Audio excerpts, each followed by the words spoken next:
नमस्कार, आप देख रहे हैं एक न्यूज 24 और आपके साथ मैं हूं वसीम खान। सुबह सुबह ही उपेंद्र कुशवाहा ने कुछ ऐसा कह दिया, कुछ ऐसा विस्तार रूप से बताया जिसको सुनते ही तमाम जेडीयू खेमे में अचानक हलचल सी मच गई। देखिए, उपेंद्र कुशवाहा ने सुबह सुबह ही एक बयान दिया और उन्होंने कहा कि मुख्यमंत्री नीतीश कुमार उनसे बात नहीं करना चाहते हैं और लगातार ये कोशिश कर रहे हैं कि मुख्यमंत्री नीतीश कुमार बैठकर विचार विमर्श करें। साथ ही साथ उन्होंने कहा कि 2025 में तेजस्वी यादव को लेकर जो लगातार राजद के नेता बयान दे रहे हैं और जो डील हुई है, इस बयान के बाद सब कुछ स्पष्ट हो जाता है। मुख्यमंत्री नीतीश कुमार को अति पिछड़ा के बेटा को आगे करना चाहिए, यानी कि अति पिछड़ा को आगे करना चाहिए 2025 में। और अगर ऐसा मुख्यमंत्री नीतीश कुमार नहीं करते हैं तो जेडीयू बर्बाद हो जाएगी और जेडीयू को बर्बाद होने नहीं देंगे। जो चीज़ें कही जा रही है जेडीयू के राष्ट्रीय अध्यक्ष ललन सिंह की तरफ से, वह सुनने के बाद यह स्पष्ट हो जाता है कि आखिर मंशा क्या है। साथ ही साथ उपेंद्र कुशवाहा लगातार एक ही बातों को दोहराते नजर आ रहे हैं और ये कहते नजर आ रहे हैं कि मुख्यमंत्री नीतीश कुमार के इर्द गिर्द कुछ ऐसे सलाहकार हैं जो मुख्यमंत्री नीतीश कुमार को गलत चीज़ों को परोस रहे हैं और उन चीज़ों को मानकर मुख्यमंत्री नीतीश कुमार एक्शन में आ जाते हैं और एक्शन ले लिया करते हैं, जो कि पार्टी के लिए सही नहीं है। मुख्यमंत्री नीतीश कुमार को खुद विचार विमर्श करना होगा और पार्टी को मजबूत करना है तो सबसे पहले अति पिछड़ा को आगे करना ही होगा। देखिए, उपेंद्र कुशवाहा बेहद ही नाराज चल रहे हैं और बीते कई दिनों से उपेंद्र कुशवाहा लगातार मुख्यमंत्री नीतीश कुमार से हिस्सा भी मांगते नजर आ रहे हैं और कहते नजर आ रहे हैं कि बिना हिस्सा लिए वो पार्टी को नहीं छोड़ेंगे, हिस्सेदारी लेकर रहेंगे। दूसरी तरफ उमेश कुशवाहा और जेडीयू के राष्ट्रीय अध्यक्ष ललन सिंह ने कहा है कि उपेंद्र कुशवाहा जेडीयू के संसदीय बोर्ड के अध्यक्ष नहीं हैं और ऐसे में उपेंद्र कुशवाहा ने भी करारा जवाब देते हुए कहा कि केवल झुनझुना थमाया गया, इस बात का जिक्र तो मैं लगातार करता ही रहता हूँ। ये तमाम बातें उपेंद्र कुशवाहा कह रहे थे, मगर उपेंद्र कुशवाहा के आवास पर जेडीयू के एमएलसी पहुंच गए और उसके बाद जेडीयू खेमे में और हलचल मच गई। सवाल यह उठने लगा कि क्या जेडीयू दो गुटों में बंट चुकी है। उपेंद्र कुशवाहा का साथ देने के लिए, उपेंद्र कुशवाहा को और मजबूत बनाने के लिए, उपेंद्र कुशवाहा की बातों को सत्य मानते हुए जेडीयू के एमएलसी रामेश्वर महतो उनके आवास पर पहुंचे। बंद कमरे में उपेंद्र कुशवाहा से काफी देर तक बातचीत हुई, विचार विमर्श हुआ और उसके बाद रामेश्वर महतो बाहर निकले। उन्होंने कहा कि मुख्यमंत्री नीतीश कुमार के इर्द गिर्द जो हैं वही पार्टी को बर्बाद कर रहे हैं और नाम भी लिया तो मंत्री अशोक चौधरी का नाम लेते हुए उन्होंने कहा कि इससे पहले भी चुनाव में जेडीयू को कमजोर करने के लिए अशोक चौधरी मास्टर प्लान रचते रहे और अब भी जब पार्टी बर्बाद होने के कगार पर है तो अशोक चौधरी मास्टर प्लान कर रहे हैं। उपेंद्र कुशवाहा को बाहर का रास्ता दिखाना बिल्कुल गलत होगा, अति पिछड़ों को आगे बढ़ाना होगा और मुख्यमंत्री नीतीश कुमार को मिल बैठ कर बातचीत तो करनी ही चाहिए। आखिर नाराजगी किस बात की। उपेंद्र कुशवाहा से एक मुलाकात कर मुख्यमंत्री नीतीश कुमार तमाम चीज़ों को उन्हें समझना चाहिए और आखिर पार्टी को कौन कमज़ोर कर रहा है, इन चीज़ों को जानना चाहिए। हालांकि जिस नाम का जिक्र रामेश्वर महतो कर रहे हैं वह बेशक मुख्यमंत्री नीतीश कुमार के बेहद ही करीबी हैं और अशोक चौधरी लगातार तमाम बड़े नेताओं के टच में भी रहते हैं। ऐसे में जब अशोक चौधरी का नाम आया है तो एक बार फिर से ये सवाल खड़ा हो रहा है और विपक्ष ये सवाल उठा भी रहा है कि आखिरकार जेडीयू दो गुट में बंटने जा रही है। देखिए, तमाम सवाल उठने के बाद अब यह भी सवाल उठ रहा है कि क्या महागठबंधन एकजुट है। यह सवाल इसलिए उठ रहा है क्योंकि बिहार सरकार में मंत्री आलोक मेहता ने भी उपेंद्र कुशवाहा को जमकर खरी-खोटी सुनाई है। खरी-खोटी सुनाते हुए आलोक मेहता ने कहा है कि कभी खुद का आशियाना बनाया है क्या, एक दल में उपेंद्र कुशवाहा रहे हैं क्या जो हिस्सेदारी मांग रहे हैं। और अति पिछड़ों की जो बात कर रहे हैं तो सबसे ज्यादा अति पिछड़ों को बढ़ाने का काम मुख्यमंत्री नीतीश कुमार और तेजस्वी यादव ने ही किया है।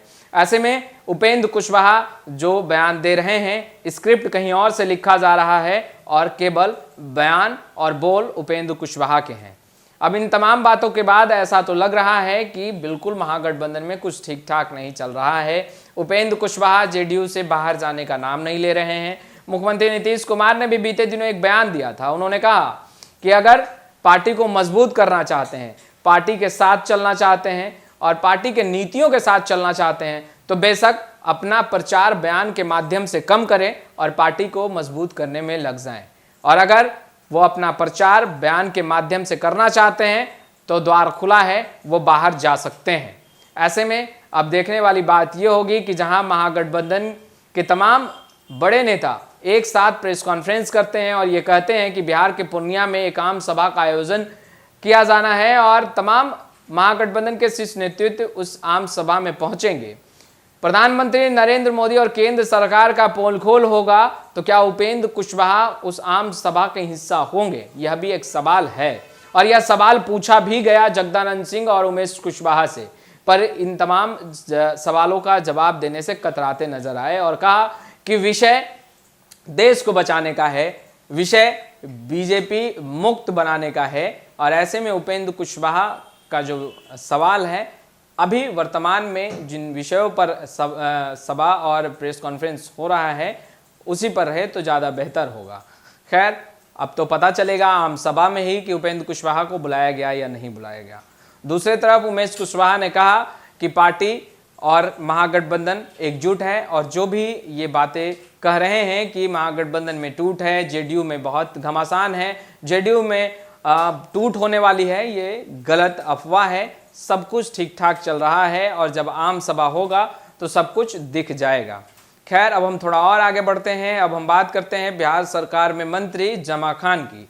जमा खान मुख्यमंत्री नीतीश कुमार के करीबी हैं और समाधान यात्रा की बात करें तो जमा खान लगभग तमाम जिलों में मुख्यमंत्री नीतीश कुमार के साथ मौजूद भी थे। जमा खान का मानना है कि जेडीयू में जो कुछ चल रहा है उस पर एक बार मुख्यमंत्री नीतीश कुमार को उपेंद्र कुशवाहा को बुलाकर विचार विमर्श करना चाहिए, क्योंकि उपेंद्र कुशवाहा भी पार्टी के हिस्सा हैं और एक परिवार में जब नाराजगी होती है तो गार्जियन ही उन तमाम चीज़ों को देखता है और विचार विमर्श करता है। मुख्यमंत्री नीतीश कुमार भी जेडीयू में गार्जियन की भूमिका में है, उन्हें उपेंद्र कुशवाहा को बुलाना चाहिए और बातचीत करनी चाहिए, ताकि जो लोग रोटी सेक रहे हैं, यानी कि जो इन तमाम चीज़ों को बढ़ावा देने की कोशिश कर रहे हैं, उन्हें बेनकाब किया जा सके। अब इन तमाम चीज़ों के बाद तो ये लगने लगा है कि जेडीयू में भी कुछ ऐसे नेता हैं जो उपेंद्र कुशवाहा को जेडीयू से बाहर नहीं देखना चाहते हैं, जेडीयू के हिस्सा बने रहे उपेंद्र कुशवाहा, इसके लिए पहल कर रहे हैं। मगर क्या मुख्यमंत्री नीतीश कुमार उपेंद्र कुशवाहा को बुलाएंगे? क्या उपेंद्र कुशवाहा की मुलाकात मुख्यमंत्री नीतीश कुमार से हो पाएगी? हालांकि लगातार ये बातें उपेंद्र कुशवाहा कहते रहे हैं कि कोशिश बहुत की मुलाकात करने की और अब भी तैयार हूँ, मुझसे मुख्यमंत्री नीतीश कुमार मिले, मैं बात करना चाहता हूँ, पर बात अब तक नहीं हो पाई है। राजद ने जैसे ही तेजस्वी यादव का नाम सुना उपेंद्र कुशवाहा के मुख से, उसके बाद राजद के भी नेता का गुस्सा हाई है। राजद के प्रवक्ता मृत्युंजय तिवारी ने कहा कि महागठबंधन की नाव में जो छेद करना चाहेगा उसे महागठबंधन की नाव से उतार दिया जाएगा, यानी कि उपेंद्र कुशवाहा अगर सवाल खड़े करेंगे महागठबंधन पर तो उन्हें भी महागठबंधन से बाहर कर दिया जाएगा। जेडीयू के हिस्सा हैं और जेडीयू का आंतरिक मामला है, ऐसे में वह तेजस्वी यादव पर सवाल न खड़े करें। तेजस्वी यादव ने बहुत कुछ किया है, तेजस्वी यादव ने बिहार के विकास, युवाओं को रोजगार को लेकर इन तमाम विषयों पर बेहद ही मेहनत की है और ऐसे में तेजस्वी यादव पर सवाल खड़े करना ये साफ दिखाता है कि उनकी मंशा साफ नहीं है और स्क्रिप्ट और दिल कहीं और लगा बैठे हैं उपेंद्र कुशवाहा।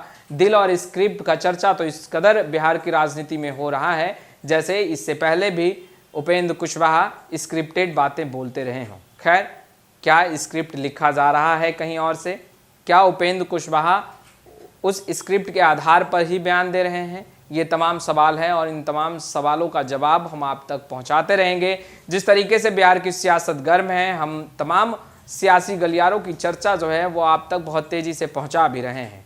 तो अब तक आपने हमारे चैनल को सब्सक्राइब नहीं किया है, तुरंत सब्सक्राइब कर ले। कैमरे के पीछे जैकी हैं जो आप तक इन तमाम बातों को पहुँचाने का काम कर रहे हैं, वो भी एक अच्छे एंगल के साथ। आपका बहुत बहुत शुक्रिया।